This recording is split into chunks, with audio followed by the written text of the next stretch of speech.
O pastor Guilherme, ele é pastor assistente na igreja presbiteriana lá de Alphaville e também é representante internacional, né, da Sociedade Bíblica do Brasil. E veio hoje então dar abertura ao seminário teológico com o tema Emoji e a era do emoji e a comunicação do Evangelho. Eu tenho certeza que vai ser maravilhoso, porque ele é um homem de Deus e tem buscado conhecimento, tem um conhecimento fenomenal. Eu louvo a Deus por isso, amém? A Sociedade Bíblica está expondo ali os materiais deles, inclusive tem material do CR ali também, para vender com desconto, né, de 30% tem CR aqui na igreja. Ele faz parte do CR também, ele faz parte da diretoria do CR Nacional. E aí tem algumas pessoas ali, aquele moço de camisa preta ali atrás, ali, que está brilhando a mente, né? Ele é o líder do CR aqui na igreja e é aluno também do seminário, né? Então louvo a Deus por isso, amém?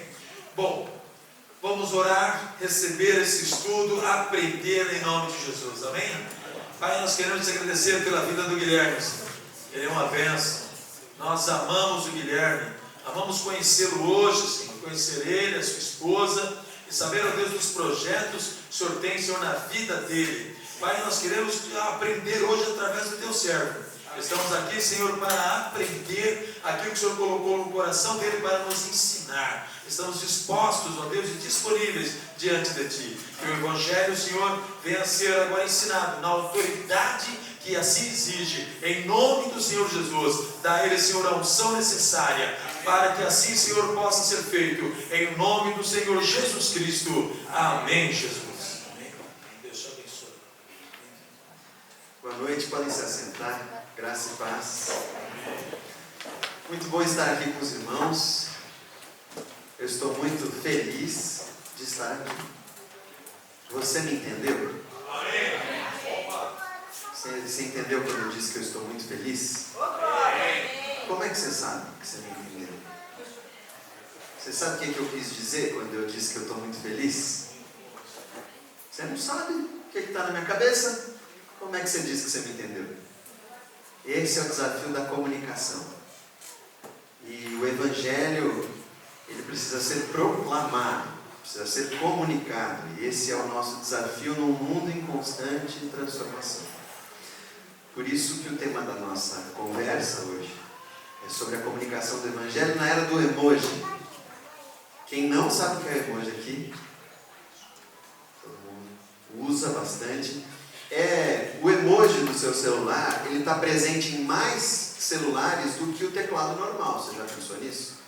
O teclado normal só funciona em línguas que usam aquele teclado. No árabe, no mandarim, aquele teclado não funciona, mas o teclado do emoji funciona. É um teclado mais universal do que o outro. Bom, eu não vou falar sobre emoji hoje, eu vou falar sobre a comunicação do Evangelho nesse mundo difícil, desafiador, que está mudando o tempo todo e que impõe novos desafios momento a momento. Então, eu queria posicionar você no nosso trabalho na Sociedade Bíblica do Brasil. Pode passar.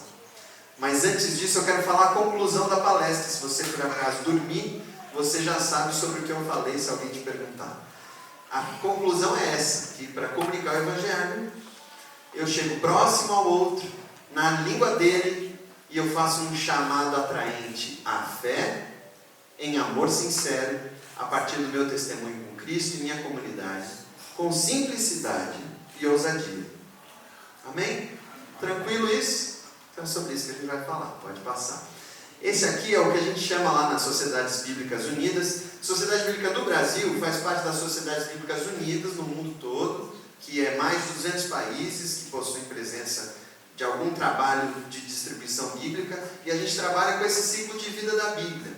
Primeiro a gente precisa deixá-la disponível, precisa ter uma tradução na língua local e ser publicada. Depois ela precisa ser produzida para que todo mundo tenha acesso. Depois ela precisa ser distribuída de alguma forma. Alguém precisa pagar por isso, para isso acontecer, seja distribuição gratuita, seja venda. E depois que ela está na mão da pessoa, ela precisa ser lida, né? Mas mais do que ser lida, ela precisa ser entendida, compreendida. E aí precisa de uma comunidade, de uma igreja que ajude a dar discernimento, interpretar aquilo tudo, que é essa terceira fase da credibilidade. Precisa que as pessoas se envolvam com a palavra de Deus. E por último, a defesa. Estudar a palavra, entender como é que o cânon foi formado, como é que as escrituras foram passadas de geração em geração. Então a nossa conversa de hoje está ali na área da credibilidade. A Sociedade Bíblica já tem uma tradução, várias traduções que vocês conhecem ali, a gente já produz, já distribui, vocês leem, agora a gente precisa ver como é que isso é válido no nosso dia a dia, por isso a gente está naquela seção ali da credibilidade. Pode passar, por favor. Bom, quem sabe muito bem hebraico vai conseguir entender aquela palavra ali. O resto de nós, vamos ver o que eu tenho uma proposta para você, eu quero ver quem aceita. Eu tenho uma droga que eu quero oferecer para vocês, é uma droga consumida há séculos por povos tribais. Ela é derivada da mistura de vegetais que são parcialmente fermentados, triturados, passa por um processo de cocção e é somada a subprodutos de origem animal e gera uma massa pastosa e aromática. A sua ingestão libera substâncias no cérebro que geram prazer e podem levar à dependência química. Na antiguidade, etnias indígenas consumiam essa mistura salgada e amarga para fins medicinais e diversão. Ainda que contenha flavonoides potencialmente benéficos ao sistema cardiovascular, seu consumo abusivo tem sido associado à morte precoce. Quem deseja? Quem aceita? Levanta a mão, por favor. Nossa, gente. Sério? Pois essa droga, talvez vocês tenham na bolsa aí, chama chocolate. Vocês não gostam mesmo? Não gosta? Olha, tem alguém que não gosta de chocolate. Quem gosta de chocolate, levanta a mão. Por que vocês não aceitaram? Vou ter que comer eu. Ninguém quis. Por que vocês não aceitaram? O comercial foi ruim, né? Foi péssimo. Será que a gente está apresentando o Evangelho assim também?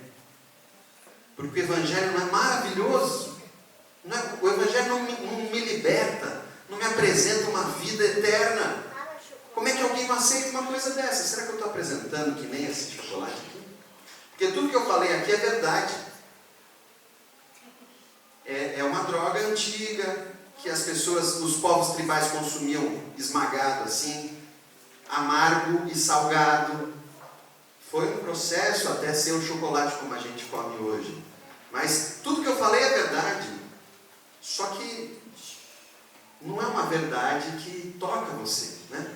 Será que eu estou apresentando o Evangelho da mesma forma? Vamos adiante. Aqui teria uma foto de um chocolate bem gostoso, mas a gente tirou para vocês não ficarem passando vontade. Pode passar, por favor. O nosso desafio, então, é fazer esses dois conversarem. O Charlton Heston aí, talvez você já tenha assistido. Quem assistiu esse filme no cinema, ó. Então, como é que eu faço esses dois conversarem? Eu faço a menina entender o Moisés ou eu faço o Moisés falar com a menina? Esse é o desafio que a gente tem. Em geral, o que a gente faz? Gasta uma vida inteira tentando explicar para a pessoa toda a tradição do Antigo Testamento e todo o universo semítico e para fazer a pessoa entender o que é a salvação de Jesus Cristo. Mas a gente precisa achar um espaço aí no meio do caminho. O Martinho Lutero, quando ele decide traduzir a Bíblia, ele precisa optar por alguns estilos de tradução. Eu faço uma tradução mais formal, mais literalista, ou eu dou uma dinamizada. E o que ele optou foi que a tradução chegasse ao ponto de as mães de família e as pessoas que trabalham no porto e as pessoas mais simples conseguissem entender aquilo do jeito que elas falam. Então ele diz o seguinte: o meu desafio é fazer Moisés tão alemão que ninguém desconfie que ele era judeu. De tão alemão que ele vai soar, de tão popular, de tão língua do povo.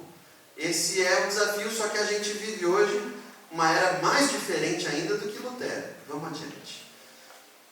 Então, como é que é esse processo de tradução da Bíblia?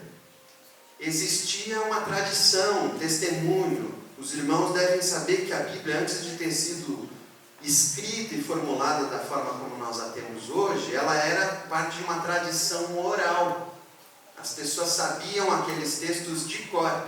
Até por isso que quando você vai no hebraico e vê as poesias, elas são tão simétricas, repetitivas, porque era um jeito de você decorar e de não ter coisa errada. Porque se tivesse uma coisinha errada, a métrica ficava prejudicada.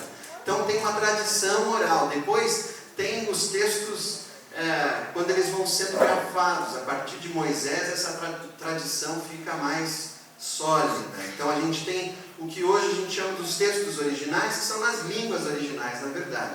Ninguém tem textos originais feitos da época dos nossos patriarcas ou do Novo Testamento. Mas a gente tem textos nas línguas originais que a Sociedade Bíblica publica também. Daí, esses textos originais precisam ser vertidos para o português, para que a gente tenha acesso a eles com mais facilidade. Só que, mesmo assim, esses textos, se eles ficarem lá, eles não produzem nada, ele precisa ser lido. E o processo de leitura já é um processo de interpretação. Senão eu não entendo nada. Você pode ler alemão, que se você não fala alemão, você pode até ler, mas entender exige um processo de interpretação. Então eu preciso ler aquilo e entender. Aí depois eu preciso levar isso para o outro. Alguém chegou até você com a palavra de Deus. Pouquíssimas pessoas encontraram uma literatura e começaram a ler e o Espírito Santo traduziu. A maior parte dos cristãos foi evangelizado por alguém. Talvez você também tenha sido alcançado pelo Evangelho por meio de um outro que chegou até você, que pode passar. Às vezes a gente tem paráfrases também. Em português tem a Bíblia Mensagem, que é uma paráfrase muito boa, que já pega a Bíblia e interpreta para facilitar para o leitor. É um processo possível também. Mas eu quero falar sobre aqui, ó, eu para o outro. Pode passar, por favor.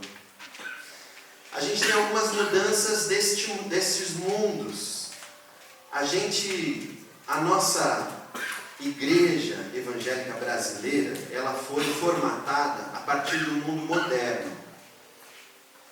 O mundo moderno, às vezes a gente acha que a palavra modernidade significa algo avançado, né? Teve uma vez que eu fui entrevistado por um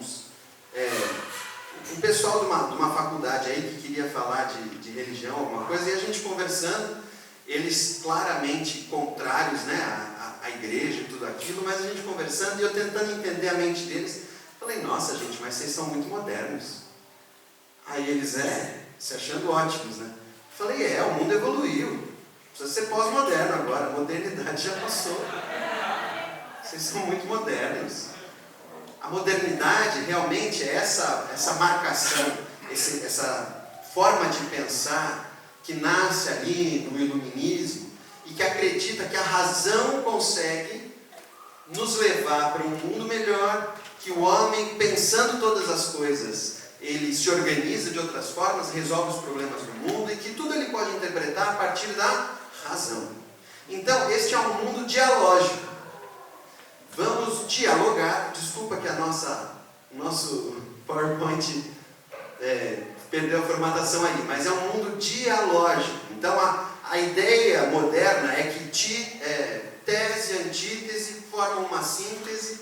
A síntese é uma outra tese que com outra antítese vai formar outra síntese e assim por diante. Há um processo um pouco grego de pensar o mundo.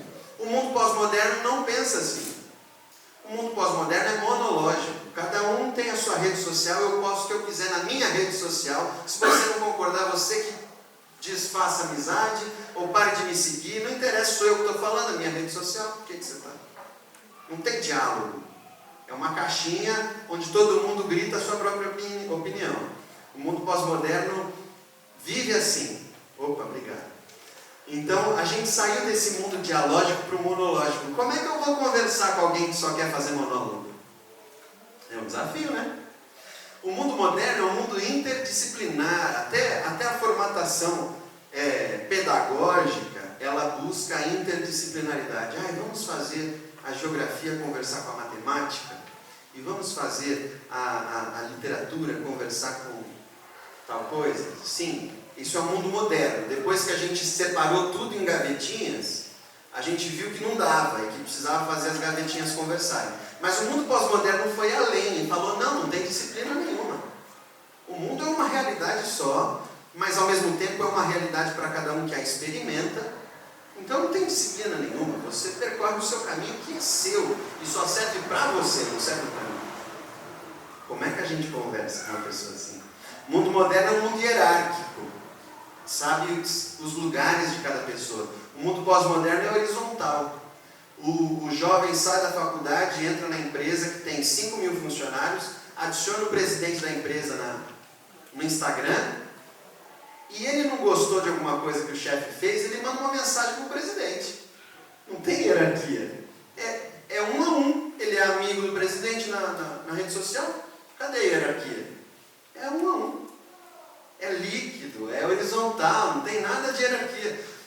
Os pastores sofrem muito com essa nova realidade, porque de repente não tem mais aquela, nosso pastor, né? Não, é outra. Os jovens não conhecem mais esse tipo de degrau. O mundo moderno é a razão objetiva, é a razão, né? O mundo pós-moderno é uma razão subjetiva, é a minha. Não interessa se faz sentido para você ou se não faz, para mim faz. É subjetivo, é sensível, é a maneira como eu experimento o mundo. E às vezes os cultos vão se tornando, vão deixando de ser objetivos para serem mais subjetivos e sensíveis, sensoriais, para que as pessoas se identifiquem mais. E realmente a igreja vai precisar lidar com essa transformação. O mundo moderno é normativo. Então o que é certo? O certo é isso. É ser tal coisa, é fazer tal coisa, a tal idade estar de certa forma. Tem uma normatividade. O mundo pós-moderno acaba com isso. Fala, não, é diversidade. Você faz o que você quer, eu faço o que eu quero. Isso é me respeito, tolerância. O mundo moderno é consensual. Não, calma, vamos conversar, a gente chega num consenso. Vamos chegar num meio termo para nós dois. Mas o mundo pós-moderno não tem diálogo. Como é que vai ser consensual? Então o mundo pós-moderno é ambíguo. Ele lida com paradoxos. 1 mais 1 é igual a 2, mas 1 mais 1 também é igual a 1, e pode ser as duas respostas ao mesmo tempo. Ambíguo. Eu não resolvo. Eu preciso lidar com essas duas respostas possíveis, porque pode ter um outro lado de enxergar a resposta. Difícil, né? O mundo moderno é linear. Eu primeiro faço isso, depois eu faço aquilo, depois eu faço outro. O mundo pós-moderno é simultâneo, é tudo ao mesmo tempo agora. Tudo tem que estar acontecendo, e eu preciso estar no WhatsApp, eu preciso estar com coisa ligada, ouvindo, sabendo o que está acontecendo em Londres, em Pequim, em Nova York, e é tudo agora. Simultâneo, não tem linearidade nenhuma. O mundo moderno é simbólico, e o mundo pós-moderno é icônico. O simbólico é aquele que tenta juntar as coisas num símbolo único. O mundo pós-moderno é icônico. Ele esconde as coisas por trás de uma imagem, por trás de ícones, de referências que deixam a gente às vezes meio confuso. Então nesse mundo pós-moderno, irmãos, os sinais estão mudando o tempo todo. É como se você saísse na rua hoje, pegasse o seu carro e você, na hora que chegasse no cruzamento, percebesse que o amarelo significa vai, e o verde significa pare, e o vermelho é quando está todo mundo feliz. É outra coisa, nada a ver. Mudou, o sinal mudou. E agora? Se você não prestar atenção, você bate o carro, não é? Pois é, nossa sociedade vai mudando os sinais, e cada vez mais rápido. Então como é que a igreja percebe, lê tudo isso e se comporta? Pode passar, por favor. E o que é comunicação?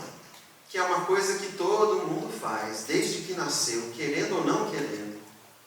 Mas pode fazer melhor ou pior. O bebezinho entende que quando ele chora, comida aparece.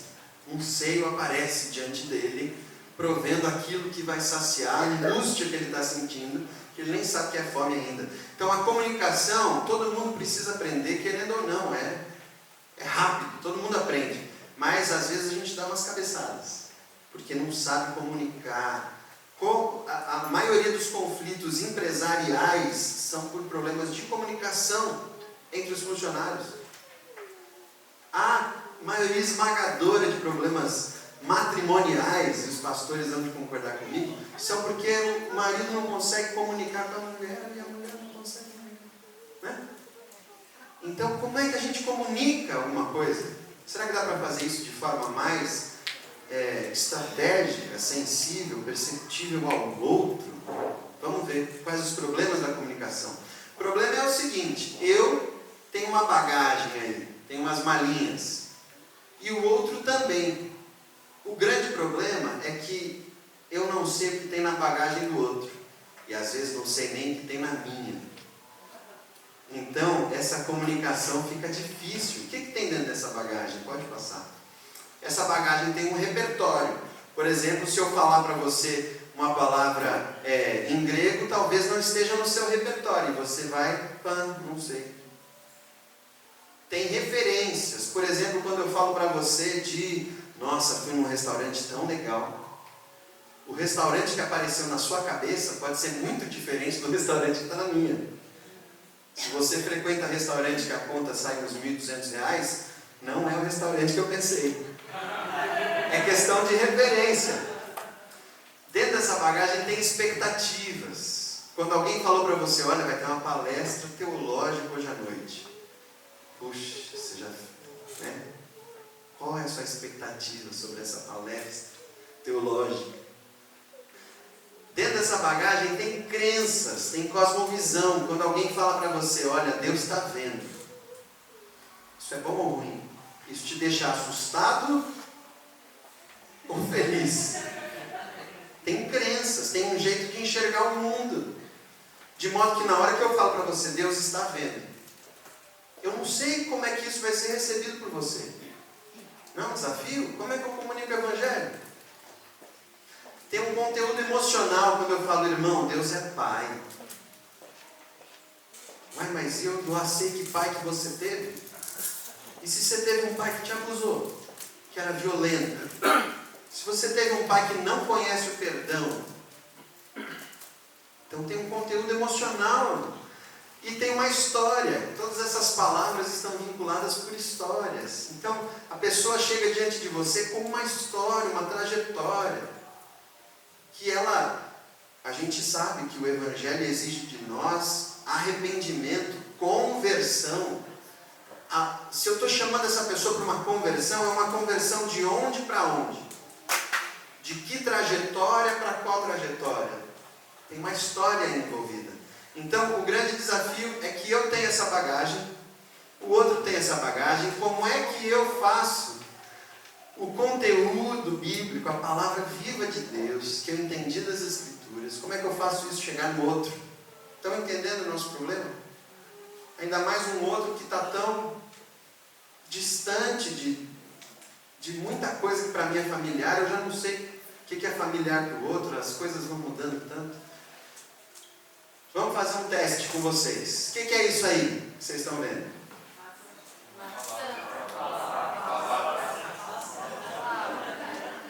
Opa! Pergunta difícil, né? Parece simples. O que é isso aí? Uma palavra? Alguém falou fruta? Muitos leram maçã. Isso é uma maçã. Não, isso é uma maçã? Não. Isso é uma palavra, tá bom. Na minha área de estudo, que é a semiótica, a gente chama isso de signo. Não é horóscopo, gente. Signo é um sinal. Que pode ser essa planta. Essa planta é um signo, está comunicando alguma coisa para vocês, não está? Que a gente valoriza esse ambiente, que a gente quer que esse ambiente seja acolhedor para as pessoas, que seja um ambiente que alegra quem chega. Isso aqui é um signo. Aquilo também, pode passar. O que é isso?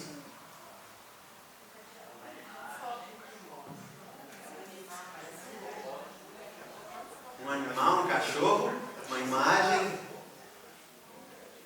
Uma imagem é uma boa resposta. Alguma observação sobre essa imagem? Eu vou contar para vocês a história dessa imagem. Eu era pastor de missões numa igreja. E a gente tinha uma missionária que estava neste momento trabalhando no Tibete, em aldeias de leprosos. Então os leprosos ficam lá abandonados para morrer, e ela ia lá cuidar deles e garantir que eles conhecessem a Jesus. Então ela me mandava com alguma frequência fotos do trabalho, e no meio das fotos tinha essa. E na hora que ela me mandou, era todo um sistema para eu pegar as fotos, porque o Tibete é dentro do território chinês. Então ela não podia me mandar, eu tinha que acessar uma conta para buscar as fotos. Então, comunicação difícil. Só quando ela chegou no Brasil de viagem, depois de um tempo, que ela falou: e aí, você viu as fotos lá que eu mandei? Falei: vi, que coisa. Umas fotos impressionantes, né? Ela falou: você viu aquele cachorro? Falei: vi. Ela então era a janta. Por isso que eu deixei a foto lá, porque era a janta. Então, olha só, vocês viram uma foto de um cachorro preso. Se fosse um tibetano olhando, ia falar: isso aí dá um guisado. Isso aí, ó, jantar, né? Então, como a comunicação é delicada, como a gente interpreta a realidade a partir do nosso contexto, da nossa história. E aí vem alguém com a mente bem moderna e fala assim: você não pode comer cachorro. Por que não? Cachorro não se come. Não é certo comer cachorro, né? E vem um outro pós-moderno e fala: gente, ele come cachorro. Está na cultura dele, é o animal que tem disponível. Você come vaca. Na Índia a vaca é sagrada. Ninguém come vaca, seria um insulto, né? Bom, então a comunicação é difícil. Vamos adiante. O que é isso?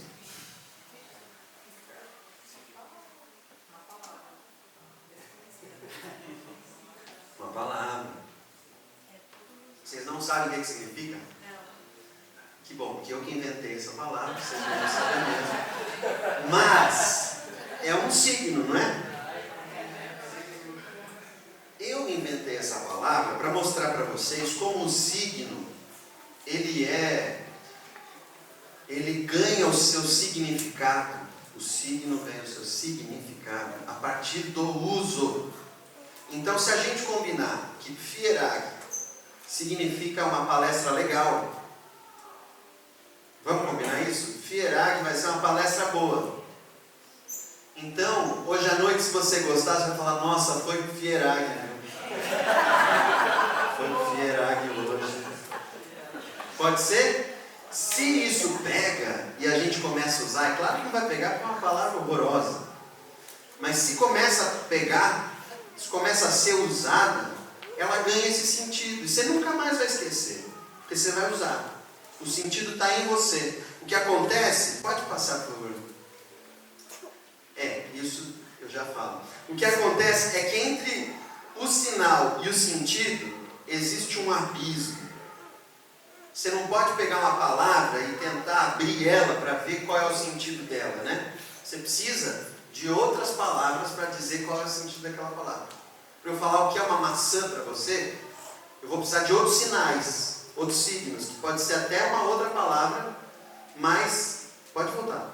Pode ser até uma outra palavra, mas que não tem nada dentro da palavra maçã que vai comunicar o significado para você. É o uso. Faz sentido? Isso aí, o que é isso? High five. Oremos. Interessante. É um emoji. É um emoji. O que ele significa vai depender do uso. Vocês sabem que o emoji nasceu no Japão. O Japão, quando a Apple chega no Japão, eles precisam se adaptar e aí eles incorporam esse alfabeto imagético. E aí esse é um obrigatório que os japoneses usam, mas para os japoneses é isso aqui, ó. Não é nem high five, nem oração, é arigato. Obrigado. Mas para a gente, é o que a gente quiser que seja. É um sinal. Para uns é oração, para o outro é high five. Então, tudo bem. É como você usa. Você vê como a pós-modernidade, ao mesmo tempo que ela nos impõe desafios, ela abre outras avenidas. E são essas que a gente precisa estar atento. Pode passar. Vamos falar sobre a Bíblia então. Onde é que a comunicação se perde? Como é que essa dificuldade para a gente de se comunicar chega para nós? Aconteceu lá em Gênesis 11, você conhece esse texto? Está aqui na Nova Almeida Atualizada. E o Senhor disse: eis que o povo é um e todos têm a mesma língua. Isto, que era a Torre de Babel, é apenas o começo. Agora não haverá restrição para tudo que planejam fazer. Venham, vamos descer e confundir a língua que eles falam, para que um não entenda o que o outro está dizendo. Assim o Senhor os dispersou dali pela superfície da terra e pararam de edificar a cidade. Por isso a cidade foi chamada de Babel, porque ali o Senhor confundiu a língua de toda a terra, e dali o Senhor os dispersou por toda a superfície dela. Então, quando Deus quis acabar com um empreendimento humano, um empreendimento poderoso, todos eram um, Deus fala assim: olha, não haverá restrição para tudo que eles planejam fazer. Olha o poder de ser um. Comunicação é estar em comum. Então, quando Deus quis acabar com esse potencial, porque senão a humanidade ia se destruir muito rápido, Deus corta a comunicação. Vou atrapalhar a comunicação deles, porque senão eles vão se destruir muito rápido. É graça de Deus. É uma maldição que é graça de Deus, para a gente ganhar tempo, para o Evangelho poder ir entrando nas nossas vidas antes da gente acabar com tudo. Bom, essa maldição foi quebrada, que está lá em Atos. Pode passar. Atos 2, todos ficaram cheios do Espírito Santo, começaram a falar em outras línguas, segundo o Espírito lhes concedia que falassem. Estavam morando em Jerusalém judeus, homens piedosos, de todas as nações debaixo do céu. Assim, quando se fez ouvir aquela voz, afluiu a multidão, que foi tomada de perplexidade, porque cada um os ouvia falar na sua própria língua. Estavam atônitos e se admiravam, dizendo: vejam, não são galileus todos esses que estão aí falando? Então, como os ouvimos falar, cada um em nossa própria língua materna? Somos partos, medos, elamitas, os naturais da Mesopotâmia, Judéia, Capadócia, Ponto e Ásia, da Frígia, da Panfilha do Egito e das regiões da Líbia, nas imediações de Cirene, e os romanos que aqui residem, tanto judeus como prosélitos, cretenses e árabes, como os ouvimos falar sobre as grandezas de Deus em nossas próprias línguas. Existem dois milagres aqui. Um é que as pessoas estavam falando outras línguas. E o outro milagre é que tinha gente entendendo aquele barulhão todo. Vamos fazer um teste aqui. Quando eu vou contar até 3. Depois que eu contar até 3, você vai falar o nome da sua rua. Tá bom? Da rua da sua casa. 1, 2, 3. Eu não entendi nenhuma. Vamos mais uma vez? 1, 2, 3. Não entendi também. O Espírito Santo precisa trabalhar aqui. Ou vocês não estão muito cheios do Espírito Santo. Estou brincando. O que aconteceu aqui, esse segundo milagre, é que as pessoas entendiam daquela barulheira toda na sua língua materna as grandezas de Deus. Isso é um milagre. Então, o que eu quero falar para você hoje à noite, além de tudo, é que a comunicação é um milagre para duas pessoas diferentes, com outra bagagem, se entenderem, terem um entendimento em comum. Isso é um milagre. Sempre, é sempre um milagre. Para a comunicação do Evangelho, que é escândalo, mais ainda. Pode passar, por favor? Então, qual você diria que deva ser o primeiro passo de uma comunicação, de uma boa comunicação? O que vocês me sugerem? Por exemplo, quando eu vendi para vocês um chocolate que vocês não quiseram, o que vocês me sugeririam? Olha, para começar, para comunicar bem, você deve mostrar. Mostrar, uma sugestão. O que mais? Vamos, gente. Mais objetivo. Descrever as vantagens. Mais objetivo. Oi? Mais objetivo. Mais objetivo. Conhecer o produto, antes de vender o produto, você tem que conhecer Conhecer o produto bem. Preciso conhecer bem a coisa para vender. Tá.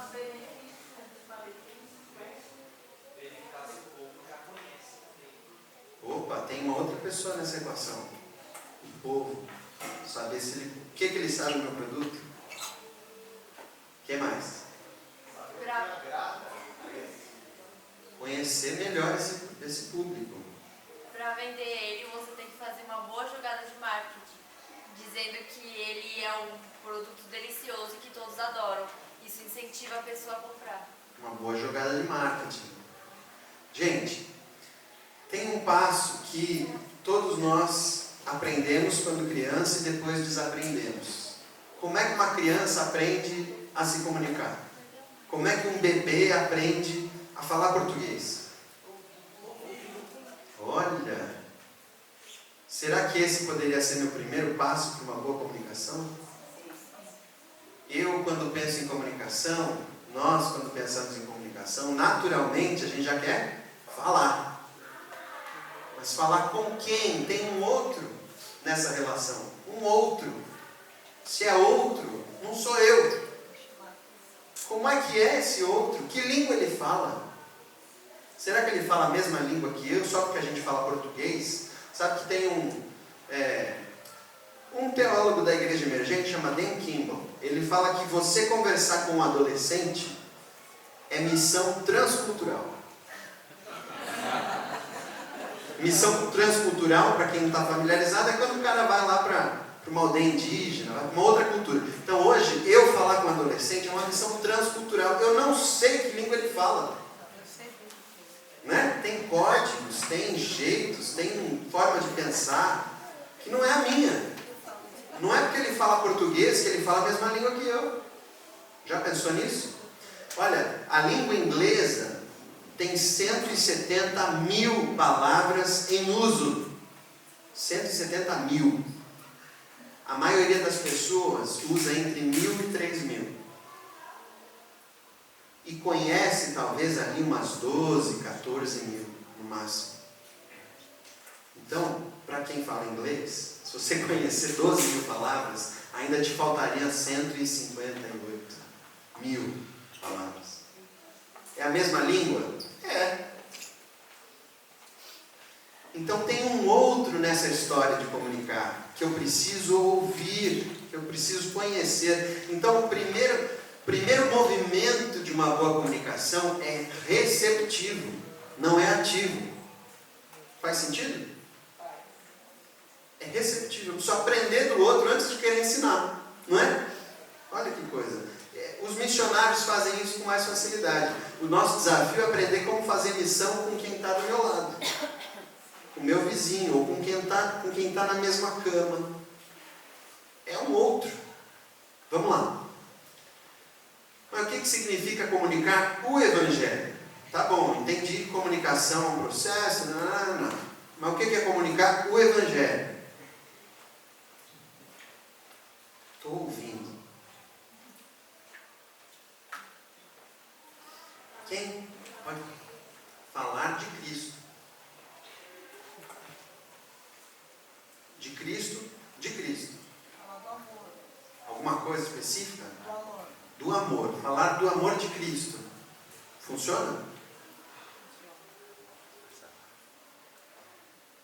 Quem já fez curso de evangelismo, às vezes até sabe um passo a passo do que precisa para evangelizar, né? Tem vários modelinhos. O que é comunicar o Evangelho, essas boas novas? Tem uma definição que eu gosto, que ela não resolve, mas ajuda. Que é assim: comunicar verdadeiramente o Evangelho significa tornar possível uma decisão clara, a favor ou contra a mensagem e o mensageiro. É um pouco mais do que falar, por exemplo. Falar é uma ação ativa minha. Eu posso inclusive falar para a rua sem ninguém ouvindo, né? Sobre o amor de Cristo. Posso ir na Praça da Sé e falar sobre o amor de Cristo. Será que isso é comunicar o Evangelho? Nessa definição, não. Porque comunicar precisa tornar comum. Então eu preciso de um outro. para que eu e o outro tenhamos algo em comum. E esse algo em comum é o escândalo do Evangelho, que vai fazer com que o outro, diante desse escândalo, ele se veja com uma decisão diante dele, de aceitar ou rejeitar o escândalo e você. Você está pronto para ser rejeitado? A maioria das pessoas não comunica o Evangelho porque não está pronta para ser rejeitada. E a Bíblia deixa claro para a gente que quem quiser viver piedosamente em Cristo vai sofrer perseguição. Às vezes a gente não está pronto para isso. Então só fala de um amor, né? Fala de um perdão, às vezes fala... Mas comunicar, eu preciso estar disposto a dar a minha vida como a Bíblia que o cara vai ler. Porque para muitas pessoas a única Bíblia que ele vai ler é você. Não é a da Sociedade Bíblica do Brasil. Então você precisa estar pronto para ser rejeitado. Inclusive como essa Bíblia que ele não quer. Vamos adiante, que isso vai ficar mais claro. Então, para comunicar verdadeiramente o Evangelho, eu preciso fazer parte do universo do outro. Nem que seja por 15 minutos. É que em 15 minutos é difícil fazer parte do universo de alguém, mas eu preciso fazer parte. E o outro precisa fazer parte do meu universo. Precisa ter espaço em mim para o outro. Se eu chego nele como um aprendiz, que quer entender que língua ele fala, eu preciso que haja espaço em mim para aprender com ele, os referenciais dele. Eu posso depois dar vários exemplos sobre como os missionários transculturais tiveram que adaptar a linguagem, como é que eu comunico. Por exemplo, uns missionários quando foram para Papua Nova Guiné, eles foram traduzir a Bíblia e descobriram que no dialeto dos indígenas lá, não tem a palavra perdão. Como você comunica o Evangelho sem a palavra perdão? Já pensou? Ou você inventa, fierag, né? Começa a usar. Mas eles foram mais sagazes, mais perspicazes. Eles aprenderam com a cultura e eles descobriram que nas portas das casas, as pessoas várias tinham mandíbulas humanas penduradas em cima da porta. E eles perguntaram, mas por que essas mandíbulas penduradas assim, né? Aí o cara falava, não, essa é do meu irmão. Foi fulano de tal, ó, que matou. Toda vez que eu entro em casa eu lembro que eu preciso vingar a morte do meu irmão. Então essa mandíbula fica aí, porque eu preciso lembrar, todo dia. Bom, a solução que o Espírito Santo deu para esses missionários foi dizer que Deus não pendura mandíbulas. Olha que lindo. Eles não inventaram uma palavra. É como se o Evangelho, o mesmo Evangelho, ganhasse um novo significado, não é? Você não vai esquecer disso.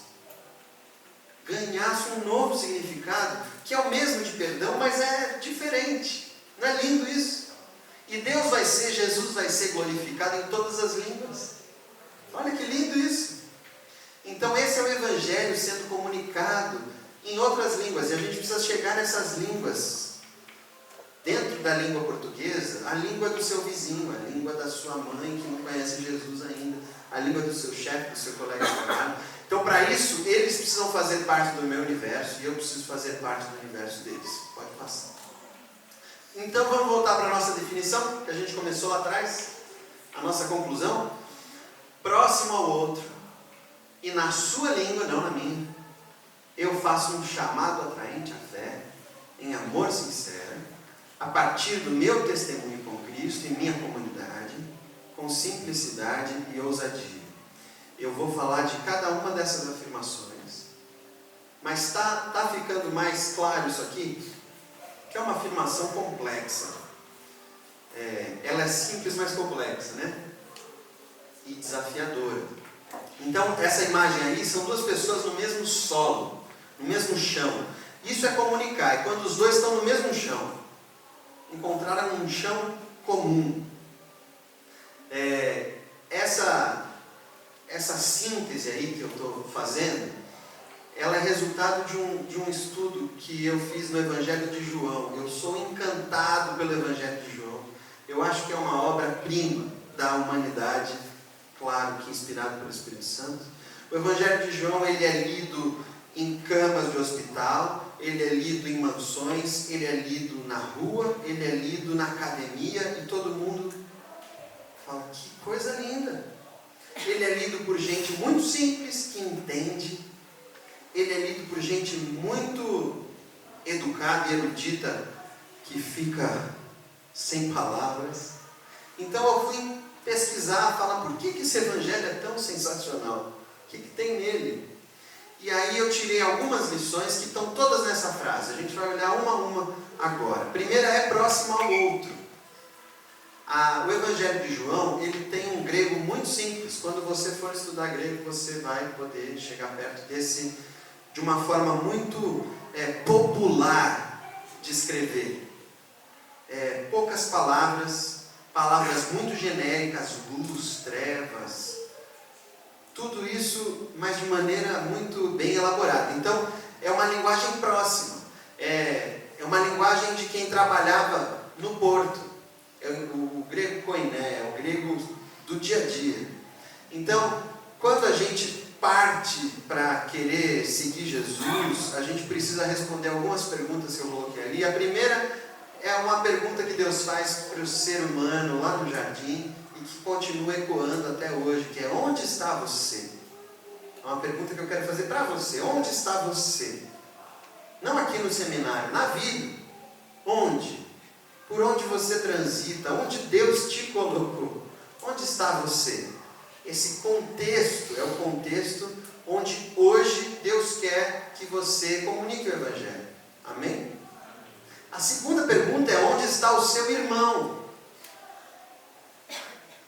E talvez você tenha dificuldade em enxergar o outro como irmão. Você lembra de onde essa pergunta? Onde está o seu irmão? Deus faz para quem? Para Caim. E Caim responde o quê? Sei lá. O que eu tenho a ver com ele? Então, a minha pergunta para você é: onde está o seu irmão? Você enxerga as pessoas ao seu redor como irmãos que precisam ser alcançados pelo Evangelho? Ou o irmão é só o que está dentro da sua igreja? E aí a pergunta de Jesus, quando ele inverte a questão, quem foi o seu próximo? E você é o próximo de quem? Lembra de quando Jesus inverte essa pergunta na parábola do samaritano? Então, preste atenção de quem que você está próximo. Quem é o outro de quem você está próximo? Talvez seja um outro que você rejeite. Porque o outro, gente, é aquele que incomoda. É aquele que eu não gosto. É aquele que eu não concordo. Senão ele seria quase igual a mim. É um outro. Então, próximo a outro e na sua língua. O outro tem outros referenciais de certo e errado, e outros códigos para os mesmos referenciais. Lembra do sinal trocado? Se na língua dele o amarelo significa vai e o verde significa pare, funciona para ele? Funciona para ele. Deixa eu entender como é isso, e na hora que eu estiver junto com ele, vou dirigir de um jeito que funciona com ele. E de alguma forma vou tentar falar para ele que no resto do mundo tem um outro jeito também de funcionar. Eu preciso estar aberto para isso. Tem outra língua ali funcionando, operando. Lembra quando Paulo chega em Atenas, que ele se escandaliza com a quantidade de deuses? Ele falou: opa, mas tem um ali que é o Deus desconhecido. Então, gente, deixa eu mostrar para vocês quem é esse Deus desconhecido. A gente precisa achar o Deus desconhecido na língua de cada um, que é uma outra, não é a minha. Eu preciso aprender primeiro. Então, eu faço um chamado na língua do outro. Pode passar. João, quando escreve o Evangelho dele, ele é muito claro no que ele está fazendo. Ele não esconde as intenções dele. Por que ele escreveu? Aquele que viu isso dá testemunho, o testemunho dele é verdadeiro, e ele sabe que diz a verdade, para que também vocês creiam. Olha, eu escrevi isso para vocês crerem, não é porque eu achei bonitinho, não é porque eu quero fazer um best-seller e quero ficar rico, não, é para você crer. João deixa isso bem claro. Lá no capítulo 20 também, na verdade, Jesus fez diante dos seus discípulos muitos outros sinais que não estão escritos neste livro. Estes, porém, foram registrados para que vocês creiam que Jesus é o Cristo, o Filho de Deus, e para que, crendo, tenham vida em seu nome. Não tenha dúvida por que ele escreveu o Evangelho. Está claro, não está? Então eu faço um chamado. Já ouviu, quem já fez curso de evangelismo, talvez já tenha ouvido essa ilustração. Já ouviu o cara que chega para o outro e fala assim: nossa, vou fazer uma festona lá em casa esse fim de semana. É mesmo? Vai ter, nossa, vai ter um churrasco, vai ter muita gente boa, música. Pô, legal. Então tá bom, valeu, falou. E o convite? Então, a gente às vezes falha no convite. João não falhou. Olha, eu estou escrevendo isso para você crer. Acredita. Experimenta viver isso. É um chamado, né? Mas não é um chamado simplesmente à razão. É um chamado à fé. João não escreveu uma teologia sistemática. Você vai estudar teologia sistemática porque faz parte da vida. Mas a Bíblia não tem nenhuma teologia sistemática. Ou seja, não tem nenhuma explicação racional, cartesiana, estruturada, em forma científica. Não. João escreve uma poesia. E é isso que o Eugene Peterson escreve sobre isso. João é um poeta, não usando palavras para nos falar sobre Deus, mas para intensificar nosso relacionamento com Deus. Não está buscando levar-nos a pensar de modo mais preciso, nem instruir-nos quanto a um comportamento melhor, mas levar-nos a crer mais sem reservas. Não é lindo? Eu tinha um amigo que falava assim: eu não gosto do Evangelho de João. Eu, por quê? Não, porque é muito maluco, você não sabe quem está falando, aí de repente essa coisa de desde o início já era, e luz e trevas, eu me confundo. Você precisa, diante do Evangelho de João, você precisa abrir mão da sua forma de ver o mundo e entrar nessa outra. Precisa entrar em Nárnia, né? Precisa abrir mão dos seus referenciais. Então João faz poesia. Ele não está tentando te passar uma forma aritmética, algébrica de quem Deus é. Não. Ele fala aqui: senta aqui, deixa eu te contar uma história. Essa história começa lá na estratosfera, antes de tudo existir. Você fala: peraí, não sei nem o que é isso, né? Ele põe a gente lá no início. Ele não está contando. É diferente de Lucas. Lucas tem outra proposta, né?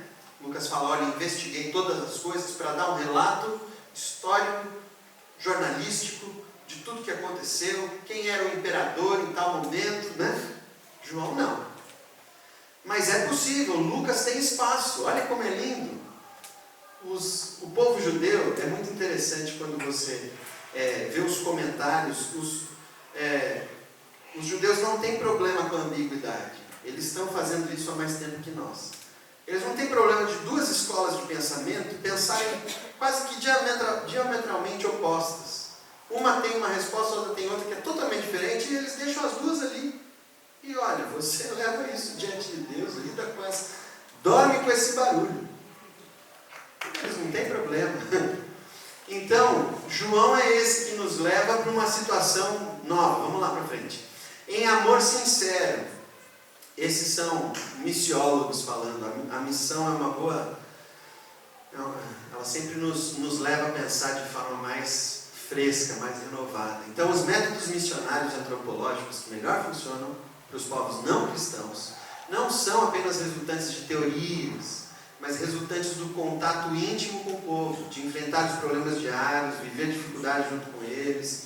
Os antropólogos de gabinete podem analisar e indicar a natureza dos problemas culturais e as várias possibilidades de solução. Mas só uma pessoa envolvida na vida do povo pode conseguir descobrir a verdadeira solução para os problemas culturais. Então, irmãos, o que eu estou querendo dizer com isso? Que Deus não vai enviar você para o Japão, necessariamente, mas Ele já te enviou para onde você está. Amém? Ele já te enviou, você já está lá, você já conhece os problemas, a língua, as coisas. É que você precisa fazer Moisés falar a língua do sujeito. E às vezes você está tentando fazer o sujeito falar hebraico. A partir do meu testemunho com Cristo e minha comunidade. Essa é uma formulação da década de 50, mais ou menos, do que é a missão.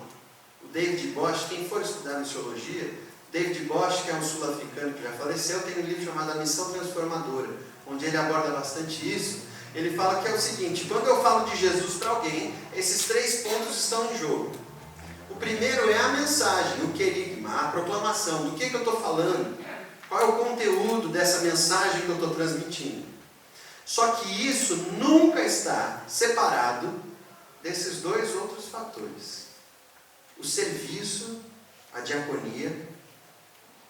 Diaconia é o grego para servo, para serviço. Então, quando eu estou proclamando do amor de Cristo para alguém, esse alguém está olhando assim: mas espera aí, como é que você trata dos pobres? Mas espera aí, esse tênis que você está vestindo custa quanto? Mas espera aí, esse perdão que você está falando aí, o que ele tem a ver com a forma como você lida com as pessoas? Isso tudo está na mensagem. Porque você também é mensagem. É o teu testemunho, né? Você já recebeu um convite de casamento num papel de pão? Ou num jornal? Um papel jornal? Ou escrito num bilhetinho? Não, porque o meio ali, né? A plataforma já é parte do convite, já te mostra a importância do convite, né? Então você, meu irmão, quando você fala de Jesus, você está, ao mesmo tempo que proclamando a mensagem do Evangelho, você está carregando um testemunho de serviço. E um testemunho de comunhão. Porque quando a gente faz um chamado para a vida cristã, a gente está fazendo um chamado para uma vida comunitária, não é? Então, quando eu falo de Jesus para alguém, sem que esse alguém me pergunte nada, ele está medindo assim: peraí, mas você está me chamando para que tipo de vida? Para que tipo de comunidade? E essa comunidade vai me acolher como? Com todos os meus pecados? Mas você sabe o que eu fiz? Você sabe como eu sou sujo? Você sabe tudo que eu já aprontei? E essa comunidade vai me acolher como? Então, junto com a minha mensagem, está um testemunho de comunidade. Não é sério isso? Então, esse convite que eu faço é a partir do meu testemunho com Cristo e a minha comunidade. E eu faço esse convite com simplicidade e ousadia. Com simplicidade, porque no reino do céu não entra adulto, você sabe disso, né? Jesus falou que não tem adulto no céu, não entra. Precisa ser simples. Eu tenho o meu mentor do doutorado, ele é um homem incrível. Ele fez o pós-doutorado dele com 28 anos de idade. É genial, e hoje ele tem os seus 70 e poucos. Não sei quantos livros publicados e tal. E ele fala assim: quanto mais eu caminho com Cristo, mais a minha teologia se torna complexa, mais a minha fé se torna mais simples. Minha teologia se torna mais complexa, mas a minha fé se torna mais simples. Se for o contrário, irmãos, dá problema, né? Se a sua teologia for simples e a tua fé complexa, aí é complexo mesmo. Mas caminhar com Jesus é simples. Jesus é simples, o Evangelho é simples. Tem um filósofo que fala assim: a sabedoria é simples, a filosofia é complexa. Mas a sabedoria é simples. E é da sabedoria que você precisa. A saúde é simples, a doença é complexa. E é da saúde que você precisa. Faz sentido? E ousadia. O Kuyper, que foi um teólogo reformado lá holandês, foi primeiro-ministro da Holanda também, ele falava o seguinte: não há 1 centímetro quadrado de toda a existência humana, de todo o domínio da nossa existência humana, sobre o qual Cristo, que é soberano sobre tudo, não diga meu. Tudo, tudo, tudo, no grego é tudo mesmo, tá? É tudo. Tudo tem sobre si um reclame de Jesus falando: isso é meu. Talvez esteja sendo usado para outros ídolos, mas Jesus está falando: isso é meu. coloca tudo aos meus pés, transforma tudo para glorificar a mim. Jesus chama tudo para dar glória a Ele. Então não tem nada. Jesus falou sobre isso tantas vezes e a gente tem dificuldade de entender, como não tem nada impuro. Jesus, quando toca o leproso, Ele está falando, olha, puro é o que eu toco. Não é? Ele reconfigura a nossa mente religiosa, que a religião tenta separar o que é puro do que é impuro, para a gente se sentir melhor, aqui desse lado. Jesus está falando, não tem lado. É onde eu toco, é tudo aquilo que me glorifica. O que me glorifica é meu, é tudo meu. Então, todo som, toda cor, todo ritmo, toda expressão precisa ser convertida para dar glória a Jesus. E aí tudo é purificado, porque glorifica a Jesus, que é soberano sobre tudo, e chama tudo para si, para o seu domínio, para a sua soberania. E eu quero terminar com uma constatação histórica que serve para hoje. Quando os discípulos foram enviados por Jesus, tinha duas coisas incríveis que Deus já tinha preparado de antemão. Uma era a rede de estradas romana. O império, para garantir o seu domínio, tinha distribuído estradas por toda parte, de modo que era muito fácil, muito rápido, né, dentro do possível, caminhar para as outras cidades, alcançar a extensão toda do império. Deus já tinha preparado isso. E outra coisa incrível é que a língua grega já tinha sido explorada pelos filósofos séculos antes para expressar todo tipo de complexidade, todo tipo de beleza. Os poetas já tinham escrito coisas lindas. Então na língua grega, eles não iam ter problema que nem lá na língua da Papua Nova Guiné, de não achar uma palavra para expressar alguma coisa. Eles tinham palavra para tudo. Deus já tinha preparado isso de antemão. Naquele momento, os discípulos de Jesus já tinham estradas prontas para fazer missão.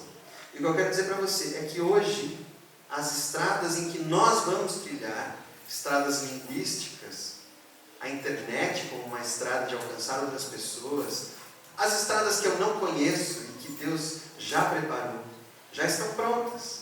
O nosso desafio é obedecer. E obedecer, por sinal, vem do latim ob audire. Ob audire, dar ouvidos. Obedece aquele que dá ouvidos, que é o primeiro passo da boa comunicação. Que Deus nos abençoe e que você aceite esse chamado, esse desafio para comunicar o Evangelho aonde Deus colocou você. Amém? Amém. Glória a Deus.